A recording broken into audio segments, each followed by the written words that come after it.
Philip Ingram is a journalist and consultant who's built on a long and senior military career as an intelligence, counterintelligence, security officer, and planner. Philip has extensive business experience as well, especially in steel manufacturing, and has set up companies from scratch, merged companies, taken over companies, post-sale assets, and so on. He's also had extensive media experience appearing on Sky, BBC, radio networks, and international networks such as Al Jazeera, TRT World, CNN, ABC, CBC, Japanese NTV, and many others. Viewers of this channel may have caught his fantastic interviews on Times Radio as well. Welcome to Silicon Curtain Podcast. Please like, subscribe, and as always, add a comment to the videos. It is tremendously helpful. It has a huge influence on YouTube's algorithm, and it helps new people to discover the important information that our wonderful guests impart on the channel. Please do also check out the validated Ukrainian charities. We are trying hard to help keep Ukraine resilient at this time. Please also consider buying me a coffee or becoming a patron of the channel. We will be making available a lot more exclusive materials in the coming weeks and transcriptions of some of the best outputs of Russian language journalism. But for now, Philip, welcome to the channel. I'm absolutely delighted to have you on. I've been a big fan and follower of your materials, as I say, for quite some time. Well, thank you for inviting me. Yes, it's we live in interesting times, I think they say. That is not the best. I think in Chinese it's not meant as a compliment, but rather as a kind of curse. And I think some of us feel that way at times. And watching the sort of slow motion car crash of the Western response to Russia's aggression in Ukraine, you retweeted this morning a quote by Cormac Smith that I think is quite bold. It says, "We have badly let Ukraine down and continue to do so." Do you share that sentiment? We have let Ukraine down, and this is where domestic politics and various countries that are helping Ukraine, supporting Ukraine, have trumped the delivery of what Ukraine needs in military assistance and wider political assistance. And that has resulted in unnecessary Ukrainian deaths and a slowing down of the conflict in a way that has been negative to Ukraine, and therefore it's going to take longer to bring it to a position of resolution. And the West position seems to have gone for, as long as it takes. And then we had for as long as we can, which is probably one of the weakest statements that came out of the US. We seem to have shifted back again, that we're in it for the long term, etc. But these phrases, these sound bites, don't explicitly encapsulate any kind of idea of Ukrainian victory. Do we need to change our mindset? Do we need to change our language and the actions that go along with that? I think we do. I think we do, to make it very, very clear to Vladimir Putin that there is no way that he can come out of this. But that's not clear at the moment. We've just seen Viktor Orban visiting Ukraine and talking about a ceasefire along current lines, and then build on peace negotiations from there. We've had quotes attributed to Donald Trump's planning team to suggest that there could be some trading territory for peace, and agreements that Ukraine will never be allowed to join NATO, and Georgia never be allowed to join NATO. And those are dangerous, because all they do is embolden Vladimir Putin. There's a lot of the criticism that's come in we're now coming up to 2.5 years since Russia reinvaded Ukraine. But there's been a lot of criticism about not providing the level of support that has been dripped in over the 2 years up front, and people saying that would have made a huge difference. The reality is it wouldn't, and it would probably have been more disastrous for Ukraine. And the reason for that is Ukraine had to be in a position where it was not only ready to accept new Western pieces of equipment, but to be able to fight those new Western pieces of equipment in a way that it can have an effect. So what do I mean by that? Whenever Russia's initial reinvasion happened, I think today, which is we're recording this a few days before you put it out, but today's day 850 of Vladimir Putin's 10-day special military operation. He was going for Kyiv. He was on a lightning military operation to try and topple the Zelensky government, which is what Putin wanted to do, and he didn't achieve it. The West needed to make sure that Ukraine was in a position to stop Putin from doing that and to start to push him back and to stabilize the situation before it would be worth putting Western equipment in. Otherwise, the Ukrainians would have been trying to concentrate on two things at once: re-equipping, training to use, training to fight, at the same time as trying to fight the Russians and push them back. Once it stabilized the front line, and this is where I think the operation in Bakhmut was, I would see that as a very, very positive operation for the Ukrainians, because they fixed the Russians militarily and they fixed the Russians politically on something that had no strategic value whatsoever. And by fixing them in place, it allowed the Ukrainians to withdraw quite a large number of their troops and send them off to Western countries to learn how to operate and to fight Western pieces of equipment, and to change their doctrine, to change their tactics. Simple little things like changing the dynamics inside a tank has a massive effect on the cohesion that you have in your formations. Russian tanks are crews of 3, Western tanks are crews of 4.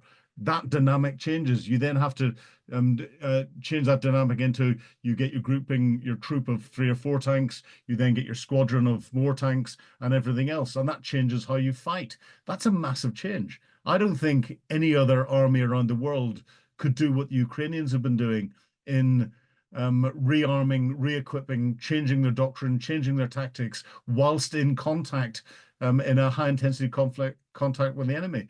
And there's a lot more to come in. It would have been disastrous if we'd provided lots of kit up front that the Ukrainians didn't know how to use properly, but had rushed it onto the front line into battle for it all to be destroyed.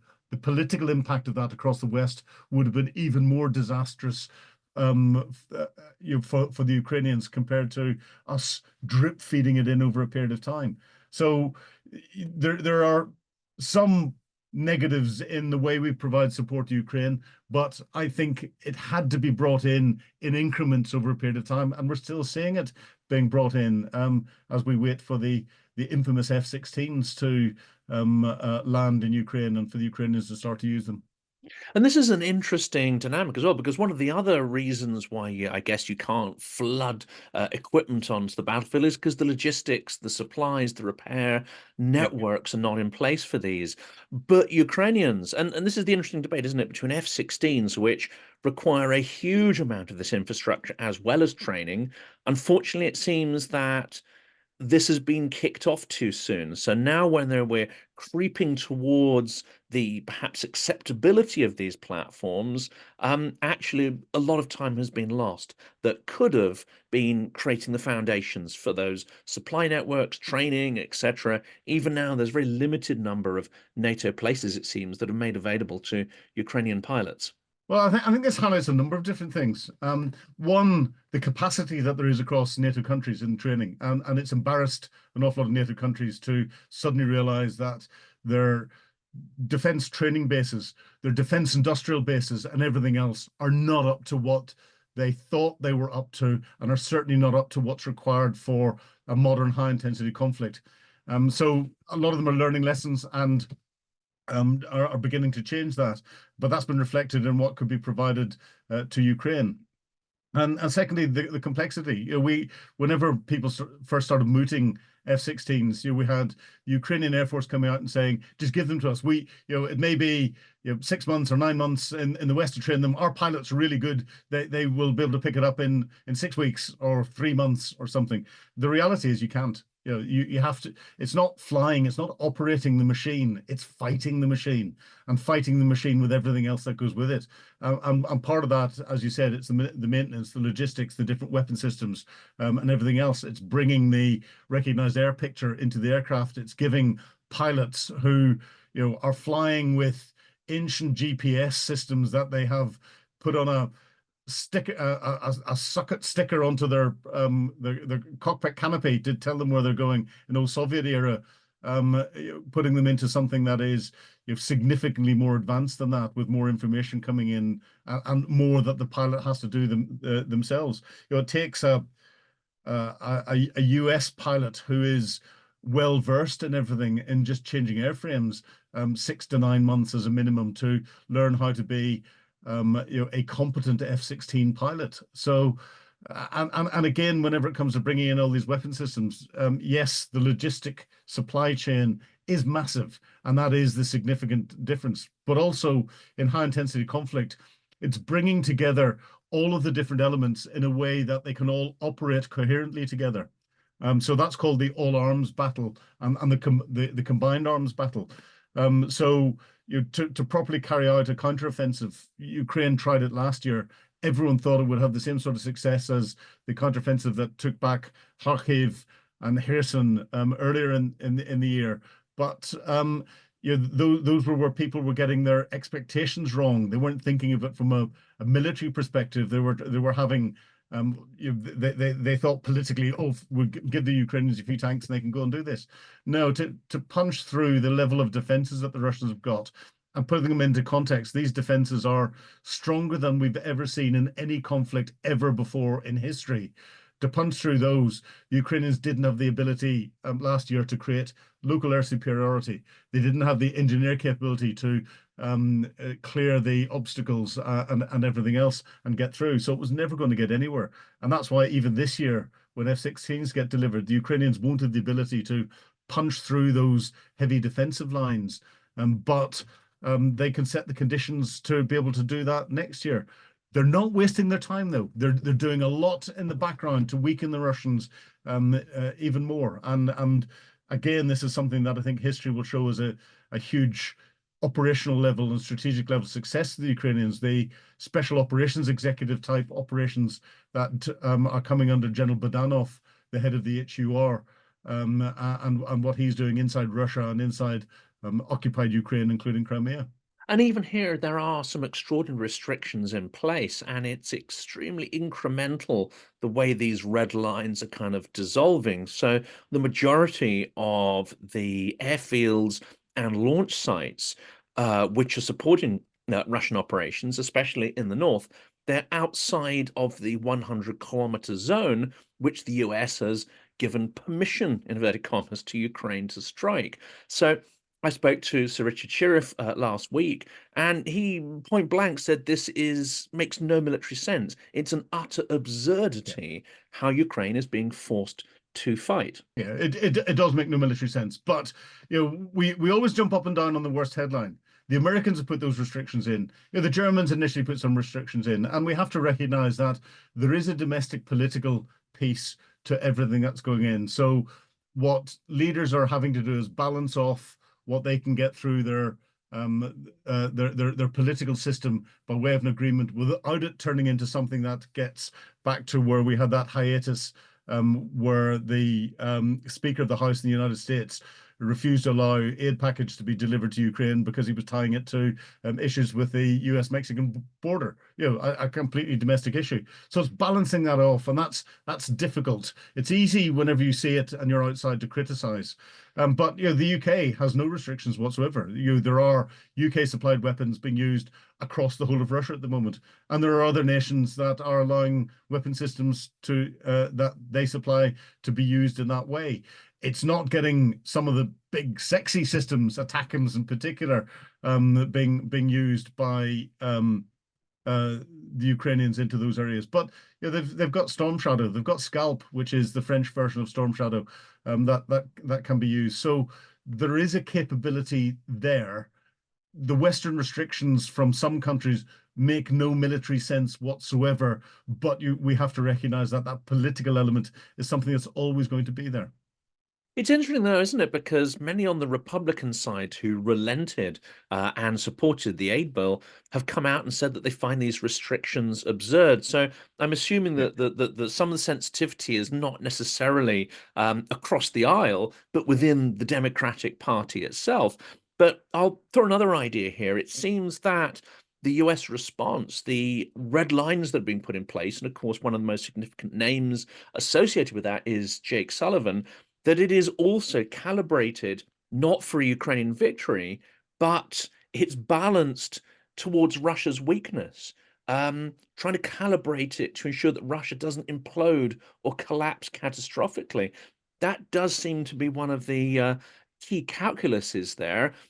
I would put the point of view that we should really not be worrying about what happens in Russia. We have no control over its political devolution or development from this point on. Yeah, well, like, we have no control over what happens domestically, but it's a very real concern. There are you know, two horrible outcomes for a peace in this. One is, if Russia is allowed to keep any part of the territory, or even if it's withdraws from Ukrainian territory, but there is no real change in regime, then we would see an Iron Curtain a la Cold War from the north of Finland right the whole way down to the south of Turkey, and Russia would keep its defense industrial base rebuilding fast and learning all of the lessons from Ukraine.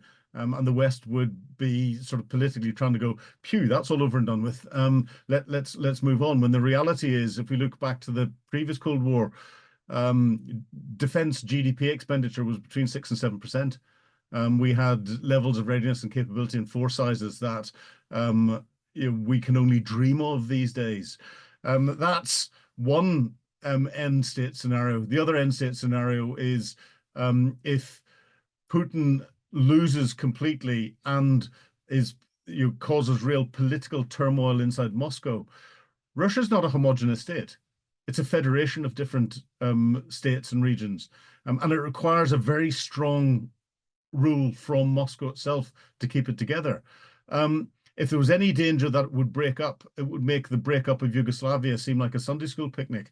And the implications of that would be, China is effectively buying natural resources in Russia at the moment, in the way it's investing. It's not doing it out of altruism and wanting to bash the West. It's using it to practice or to test its military industrial base and some of its technologies. Its payment is Russian oil, Russian mines, and other areas from an industrial perspective, but it's owning them. It will want to then protect those if there's a seeming collapse of the Russian Federation, and therefore we could almost certainly see China invading physically parts of Russia to protect that. Kazakhstan would potentially take an opportunity. Japan would suddenly go, well, we've always wanted our Kuril Islands back that Russia took from us at the end of the Second World War. And therefore, they've spent years preparing for this. They've changed the constitution. They've changed the military posture to allow them to power project. We're then saying Southeast Asian pivot. What happens then with Kim Jong-un in North Korea if we're seeing that Southeast Asian pivot? And would Xi Jinping go, there's so much disruption going on here, I may as well take the opportunity just to grab Taiwan whilst we're at it? And could that therefore stimulate with the end of Russia or the Ukrainian issue, a massive problem throughout Russia, the largest country in the world, that would absorb an awful lot of political capital and potentially military capital, a Southeast Asian pivot that would see conflict generating there, that would absorb a lot of Western political capital. The impact that would have on the global economy would make that energy shock that we saw whenever Russia reinvaded Ukraine 850 odd days ago, seem like a minor blip. It's really, really worrying. And this is what senior politicians, as they're deciding how they can support different things, are having to balance off in the way that they're selling it within their different organizations. And they're balancing it off from their perspective, not from the Ukrainians' perspective. And it seems to me that Ukrainians and many of the Baltics and so on would actually argue that the disintegration of Russia not only is a good thing, but it is something that is almost inevitable. That what we're seeing here is the decline and slow motion collapse of one of the largest land-based empires in history, but it's not something you can prevent because the model of autocracy that holds it together, as we've seen here, is entirely self-destructive.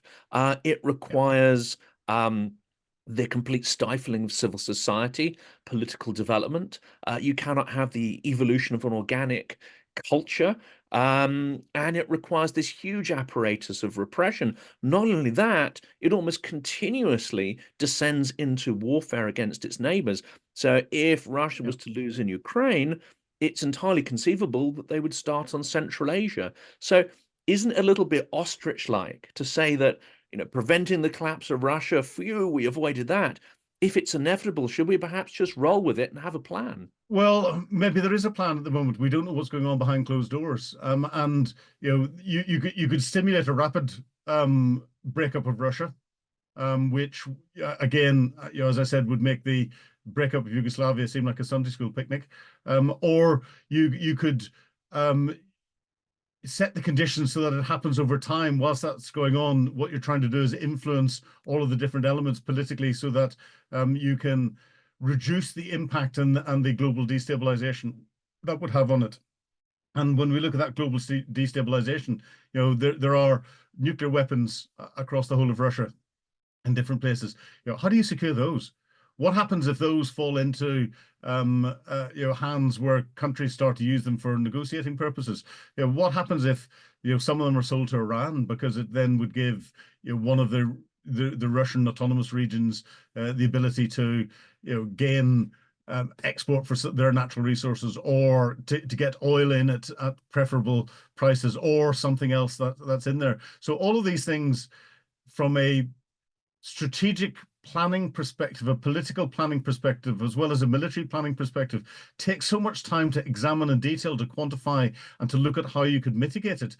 It's almost better that you spend your time doing that in preparation than stimulating a rapid descent. Because if you stimulate a rapid descent and you things falling apart, the only way you can influence it is by going in on the ground.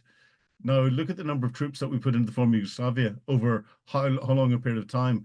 How many troops would we need to go and secure Russia? And then where would those troops come from? And how do you rebuild a structure again, especially when in all of the different elements of Russia, underpinning the political systems that are there are the criminal networks run by the oligarchs, and there are other oligarchs in each of the different sub elements of Russia as well, and it's all interlinked. And underneath this overt political system is this complete criminal system that you'd have to take apart at the same time. You would be taking apart every element that has held together Russia from even Soviet days, from the Bolshevik Revolution. That is no small task to try and deal with, and anything that you can do to try and stop that or control it or anything else has to be done, because it's a nightmare if that happened.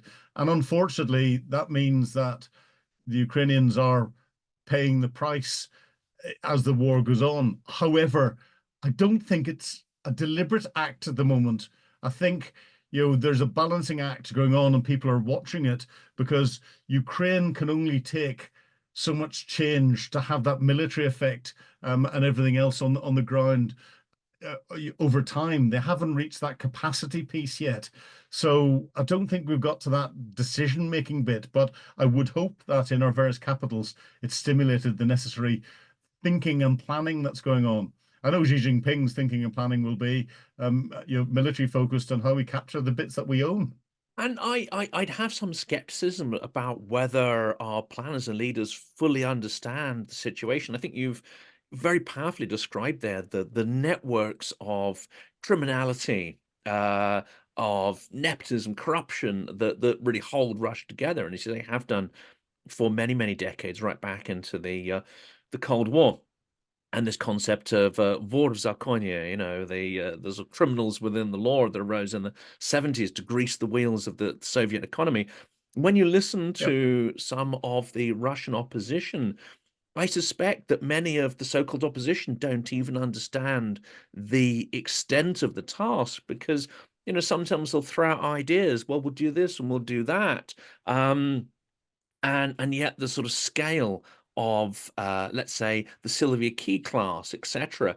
I suspect that Yep. if our planners are partially listening to the Russian opposition, then the scale of the challenge is really not being fully mapped. Well, yeah, there's so much in that. I think with the Russian opposition, um, too many people think of things from a Moscow or St. Petersburg perspective and not from a whole of Russia perspective. And whenever you get, and there's no real opposition. There's lots of thinkers and academics and all the rest of it who again come at things from a Moscow or a St. Petersburg perspective, and they want to sort of ignore the criminal influence on what's going on because they know if they start to talk about that, they'll disappear.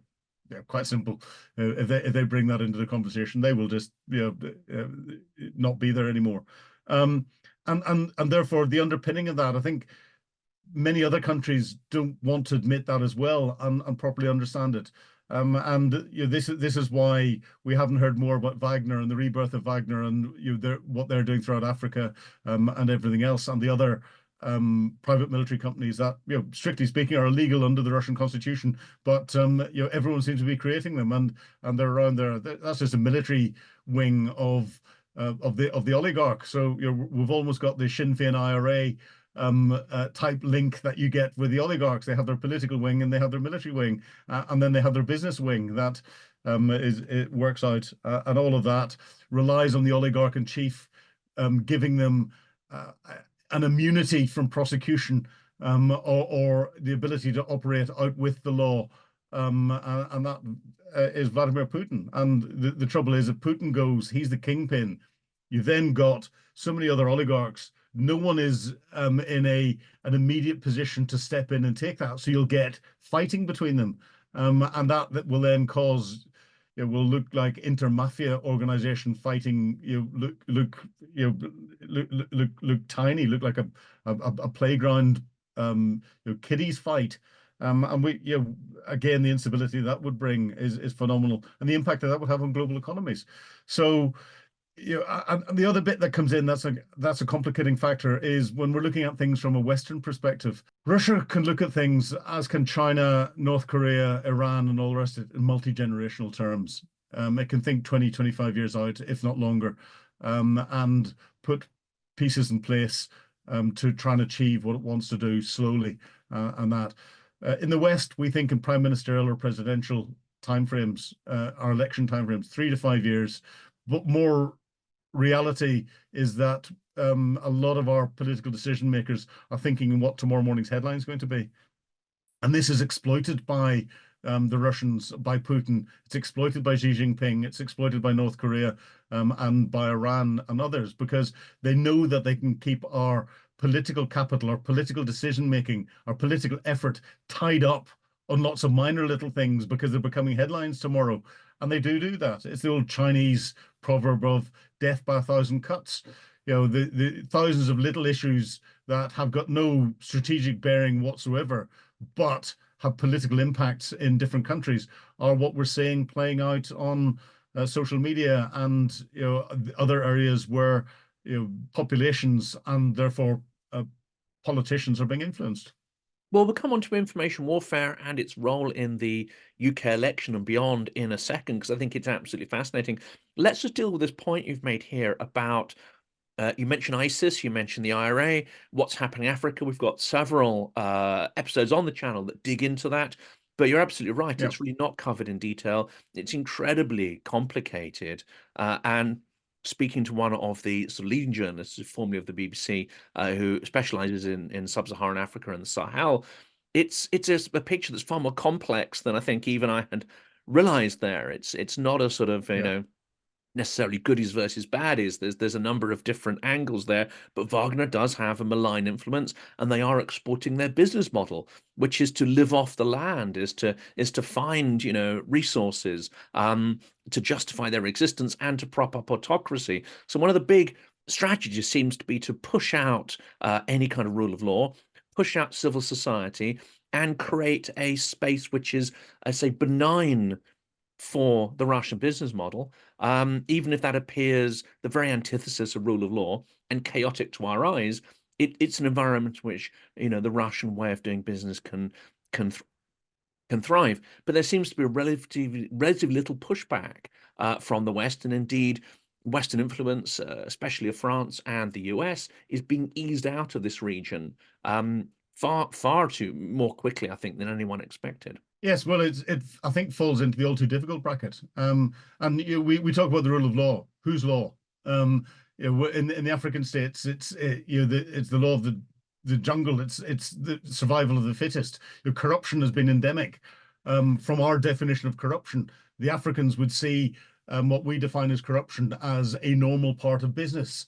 And this is where the criminal networks have the ability to flex things out with the legal norms that we have to operate under, which are our own domestic laws, because they don't have to apply even Russian domestic laws in what they're doing. And they're focusing on making sure that the oligarchs, who are heavily sanctioned now by the West, have got the wherewithal to be able to continue their business deals and trades around the world. Hence why they're concentrating on hardwoods and diamonds and gold, things that are easy, high worth, easily tradable in different countries for hard Western cash, to allow the oligarchs to still have access to that and keep them enjoying the lifestyles that they've always got. And I think there's a recognition, especially in Africa, of the influence that's come in from China, and Russia. Whether Russia's been working with China over years, I'm not sure, but China's certainly been moving up from the southern parts of Africa up into Central Africa. Russia's working in Central Africa and influencing up into Northern Africa. Whether there's this, we need to take a piece of the action before the Chinese get all of it. Chinese are expanding as part of the Belt and Road Initiative. They've gained large areas of Africa that they effectively own, and they've now moved into South America and are trying to increase their influence across there. And then superimposed through all of that, you've got some of the international terror organizations. We've got Al Qaeda effectively moved back into Afghanistan again. It's a safe place for them to train and build their operations from, but with influence into Africa. And we've got a number of the groups that were Al Qaeda, that switched allegiance to ISIS, that switched back to Al Qaeda, that are now switched allegiance back to ISIS again, as ISIS moves its center of gravity from the Middle East, and has moved it into that Central African belt, as they try to build. And we've got the competition between ISIS and Al Qaeda in the Islamist extremist perspective for what they want to continue to do. But alongside that, we've got the growth of other terror related organizations, and within those, what is being enabled by elements of rogue states, what is being targeted by elements of rogue states, still is very opaque. But it's also a potential to influence what's going on in the West. So we've effectively got three camps around the world. There's the Western camp, as we keep talking about, those in a democratic environment with a 3 to 5 year decision-making cycle. You've got those in the multi-generational decision-making cycle. And then you've got those that are neutrals. They are bit players, but they tend to be the countries that are being occupied by some of the extremists that are there. Them by themselves are not powerful enough to have anything or any real influence on the global stage, and are being manipulated and abused, and effectively having their natural goods stolen from them. And this mention of terrorist networks and so on, one of the other reasons, and I don't know how much thinking is going into this, but we're seeing signs that Russia is starting to co-opt criminal elements to carry out some of its sort of dirty work on the European continent. It no longer has the sort of GRU agents that are embedded in their diplomatic missions. They're being sort of cleaned out. So it seems they're turning to criminal networks and potentially using terrorists as proxies. There are early signs of various instances of sabotage and so on. What is the risk here of Russia becoming, a new ISIS? Because clearly they've understood that they can use this to leverage extraordinary sort of control over Europe and our actions. It's interesting. Russia, and I'm going to contradict myself in a second. Russia doesn't want to do anything from that's seen as a terrorist activity that would be directly linked back to Russia. So it will always want to try and do things through proxies. We're seeing a lot of testing going on at the moment. We've seen sabotage happening in military industrial factories in Germany. We've seen warehouses in the UK catch fire. We've seen other things go on. again, some of that has been linked back to GRU. Some of it's been linked to other criminal organizations. The Russian criminal network throughout Europe is very, very strong indeed. And therefore they can exploit that to carry out and test different things. And of course, each one of these is another one of these 1,000 cuts that I keep talking about, that can be used to influence things from a political perspective. Jumping into cyberspace, Russia has always had a strong criminal network that has got the ability to exploit areas and put pressure on from a cyber perspective. A lot of the cyber criminal gangs that are operating out of Russia, they are run as businesses, and they used to franchise their work outside Russia. There was very close cooperation between a lot of the advanced persistent threats between with elements living in Ukraine at the same time. The Ukrainian elements are now all on the front line fighting the Russians, and there've been some nasty business breakups. But those cyber elements are allowed to operate inside Russia. Russia doesn't prosecute them. On payment of what I call a tax, a cyber tax. And that tax comes in two ways. One, the cash that they make, a percentage of it goes to the local oligarch to make sure that they're left alone. But the other tax is that some of their activities are carried out on behalf of the state. So the state says, can you go and do this? So it's plausibly deniable. Russia also uses other plausibly deniable outlets, for example, North Korea, for carrying out attacks and various other bits and pieces. If it's doing that in cyber world, it's almost certainly doing that through terrorist networks as well, and will enable things. So some of the attacks that have happened in Europe in the past, if we could drill through the soup of where they've been funded and enabled from, I would suspect we'll find Russian money somewhere. Now, where I'm going to contradict myself slightly is whenever it comes to Russia trying to send messages, and Russian attacks against individuals in doing that. So the two examples of that are the polonium 210 attack in London against Alexander Litvinenko, contaminating large parts of London with this highly radioactive substance, and this substance can only be manufactured in nuclear reactors, and actually leaves a fingerprint. You can tell which nuclear reactor it was made in. So the Russians will have known that, and they'll have known it'll have taken some time, and they wanted people to know it was Russia doing that, but they could have a plausibly deniable, the length of time it takes to do it. They could put disinformation out there, their maskirovka, to put plausibly deniable reasons out there that most people would think, oh, that sounds okay. And we saw exactly the same thing happen with the poisoning of Sergei Skripal with Novichok in Salisbury. Novichok, Russia is the only country that has developed Novichok. It was very easy whenever the samples got up to port and down for them to go. The purity of that had to come out of a government source. It was not something that could be manufactured from criminal networks and everything else. It threw us into real hiatus, and it was used to send a clear message out to some of the Putin dissenters that were around at the time that we can get you anywhere at any time in a very nasty way. So don't mess with us. And when Sergei Skripal was poisoned, that was exactly 10 days before Putin's last or second last presidential election.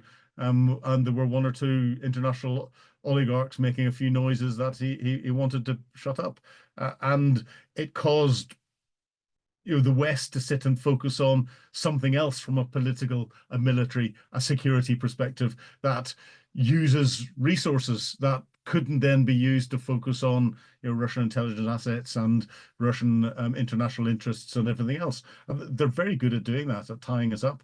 And it's not just this country. They're doing it across the United States. They're doing it elsewhere, and using techniques ranging from those that I've described through to the ancient old espionage techniques of honey traps and everything else to get compromat on people so that they can influence their decision making and what happens there. And I'll say nothing about the Donald Trump running Miss World contests in Moscow and what could potentially have happened there, because it's frightening. That's we don't want to get sued, so we probably won't go down that rabbit hole, but I think everyone can imagine what you're implying there. And of course, Russians are masters at information warfare, and the psychology that goes along with it, the sort of coercive manipulation, which is part and parcel of that. If we turn to the UK election, Do we see any fingerprints or traces of Russia's attempts to interfere in this electoral cycle? It's interesting. I've just been having this debate on Twitter with someone who said he saw no fingerprints and bits and pieces.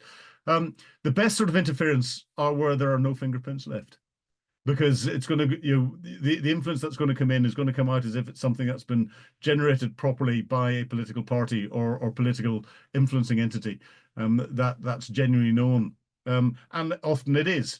It's who's funded the backers, who's funded the backers, who funded the backers that have got that, and influence what, the messaging that goes into it. Where has that come from, and where's that influence gone? And there are so many layers that, and the Russians are masters at this, going through that, will make it very, very difficult to say there is a fingerprint on here. In the same way, it's very difficult whenever there's a cyber attack to attribute who's responsible, because it's difficult to get the fingerprint, and you can lay so many false trails as well as you're doing it, that you don't have the resources really to get in and properly understand what's going on. However, there are areas where you can see where there's political influence coming in, and where information is being used to affect the political thinking of what there is around the place and reinforce messages. We look at the effluent being pumped into our rivers and our seas, and you look at the political campaign that there is around that in the UK. The reality is, and this is why I don't understand how the government doesn't stand up and put counter messaging out. The reality is, actually, we're seeing more effluent being pumped into our waterways and everything else, because there's more monitoring. There's a legal basis for more monitoring to go on. That doesn't mean that it wasn't going on beforehand, and all of a sudden the government has brought in legislation to start it. No, it's always been going on. We just know about it now. And the reality is, the amount of effluent release has been going down. And the monitoring is allowing them to identify companies that are breaking the law by releasing when it's outside the conditions that are put in there. So actions can be brought, and this is the big political problem. Actions haven't been brought against the water companies to do that. But actually, what's happened is it's a positive bit in trying to protect the environment, whereas the spin that we're seeing is it's completely negative. And that's being used by different political parties. Who's pushing this messaging?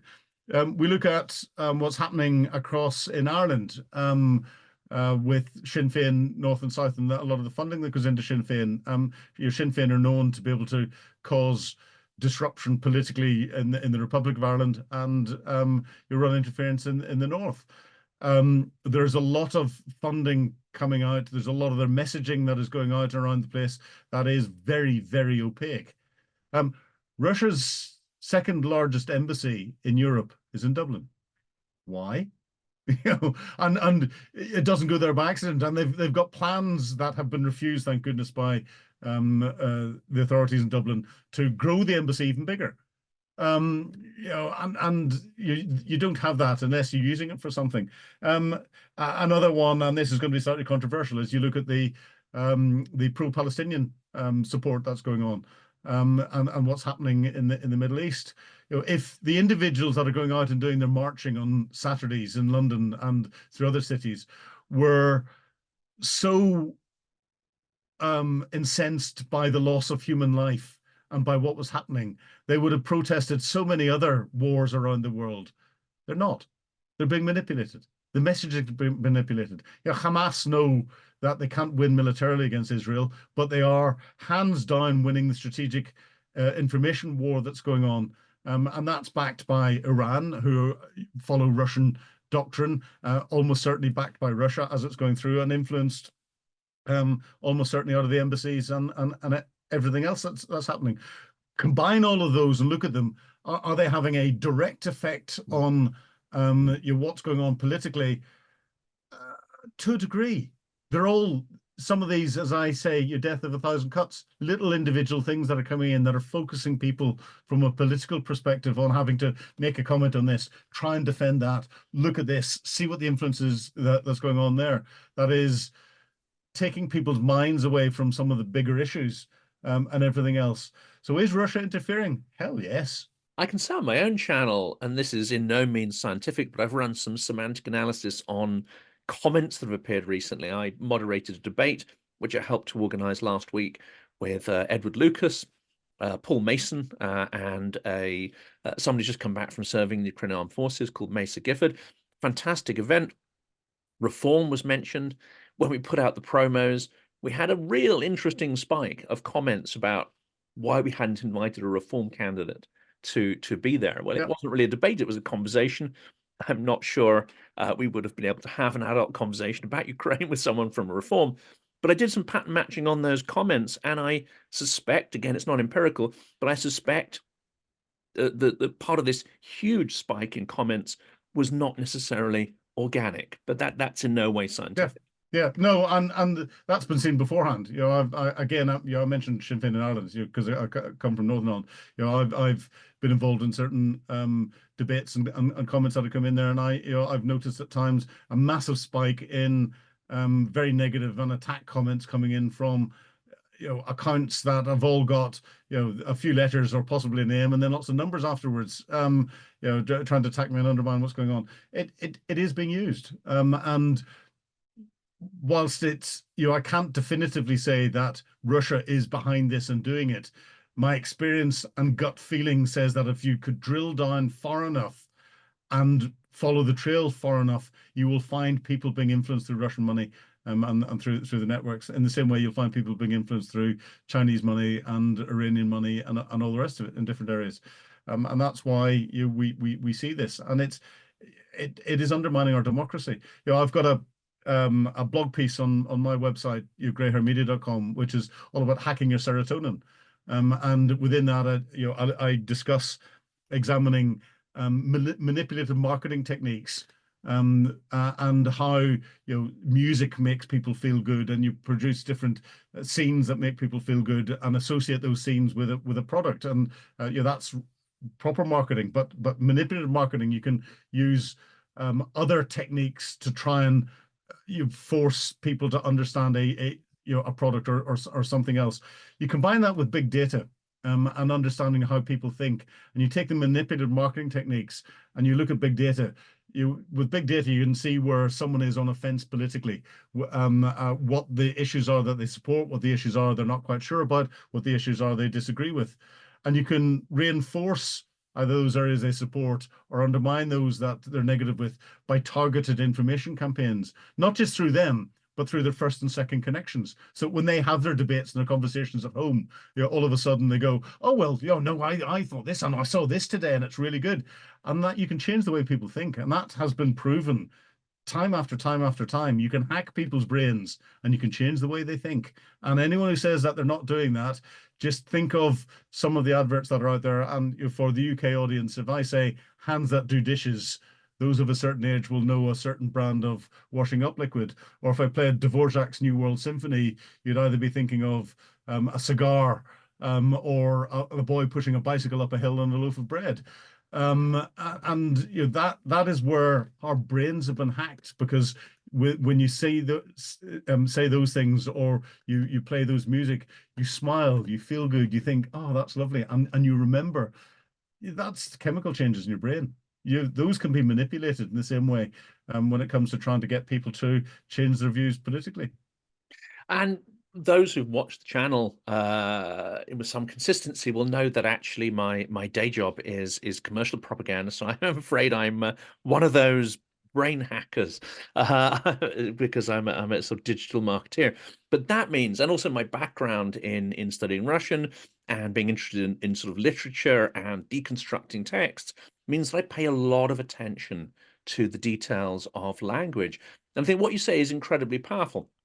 I do want to sort of end on a question about Ukraine, but I think this maybe sets up a future conversation, because you just have to look at the comparison of two headlines, for instance, on the BBC World, one from a few weeks ago and one from today, to see that actually this coercive manipulation or control, once it filters down into the structure of language, is reproduced sometimes completely unconsciously. There's a BBC headline that says, charity founder dies in Ukraine, battlefield. Battlefield is in inverted commas.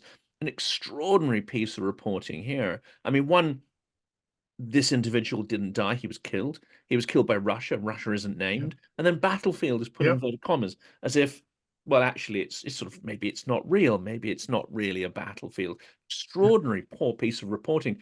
Compare that to something that came out a month ago. Russian actress killed in Ukrainian strike on event for troops. Okay, Yeah. so the perpetrator is named, but it's a legitimate target because it's a concentration of Russian troops. They're an invading army. Yeah. This was not an actress. It was a propagandist. So this extraordinary sloppiness of language, which actually aids the aggressor in this case. Yeah. Oh, very, very much so. And I've been shocked at some of the mainstream media coverage of the war in Ukraine, the conflict in the Middle East, and elsewhere. And they tried to defend it by saying, "Well, what we do is we will put all of the arguments out in the central reporting that we've got in there in the text, and let our viewers, listeners, or readers make their own mind up." And this is where I think they get it wrong. A lot of people see the headline and react to the headline, and our mainstream media need to realize that they're not just there to inform, they influence, and they have to recognize the influence. At the bottom of every MI6 report, can I say this? Yeah, I can say this. At the bottom of every MI6 report, when they've got a new agent that they're assessing, there is always a line that turns around and caveats what they're putting out and says, you must be aware that this source may be trying to influence as much as inform. And we have to treat what we get into the press as it's influencing as much as it's informing. And our mainstream media need to wake up to the fact that they're influencers now, and start to properly look at how they're putting news out. Well, this maybe is the subject for a future episode, talking about the sort of informational Armageddon that I think we're facing, the information apocalypse. Yeah. We don't have time to sort of dig into that. That's subject for an entire episode. Let's end on, given that we're talking about, Russia's brittleness and weakness, the fears about it collapsing, and the subject of negotiation, we saw Viktor Orban incongruously in Kiev begging on behalf of his masters in the Red Fortress for Ukraine to lay down its arms and let Yeah. Russia take what they will. Again, we focus on the sort of headline of that. However, is this indicative of Russian weakness? Because it seems that they really push this line of negotiation through proxies, assets, agents, useful idiots, when they are potentially at their weakest point. We saw it in 2022, and we're seeing it again now. I think Russia is in a very difficult position at the moment. They fail strategically. They failed to topple the Zelensky government. They failed to stop NATO expansion, and they're failing to exploit where they refocus their main effort in the east and be able to push the Ukrainians back. They see the Ukrainians getting stronger all of the time and rearming, and the Ukrainians having an effect strategically on Russia with its ability to refine oil, its ability to manufacture. Putin is desperate. And how do I know he's desperate? We've seen him go cap in hand to the Iranians for the Shahad drones, and other technologies. We've seen him go cap in hand to Kim Jong-un in North Korea for ammunition, for goodness sake, and now troops. We've seen them, the Wagner group, almost press ganging people in Africa to create African troops. This is not a country that has got a good supply of troops coming in that are properly trained, and a good supply of equipment. If I would never put a North Korean shell in a gun and stand anywhere near it when someone pulls the lanyard, because you're more likely to get killed yourself. And this is desperation. And his visit to Xi Jinping in China, wanting desperate support from Xi Jinping. Xi Jinping will take all that he can for China's interest out of it. He's got no interest in what Russia's doing. And then when he feels that he's got as much as he can, he'll drop it. Putin is in a very, very difficult position, a very sticky wicket at the moment, and he's trying to keep that from the Russian people. He's desperately trying to force the West, in this year of elections, to look at some form of negotiations to give him something that he can wave the victory flag on, and withdraw from this and lick his wounds and rebuild. The trouble is, if we let him rebuild, he will come back. That's a very powerful place to end on, and perhaps the launching point for another conversation, hopefully, at some point. Philip, thank you so much for coming on the channel. I know the audience are going Thank you to for having me. appreciate your passionate and views expressed with extraordinary clarity. Thanks so much. Thank you.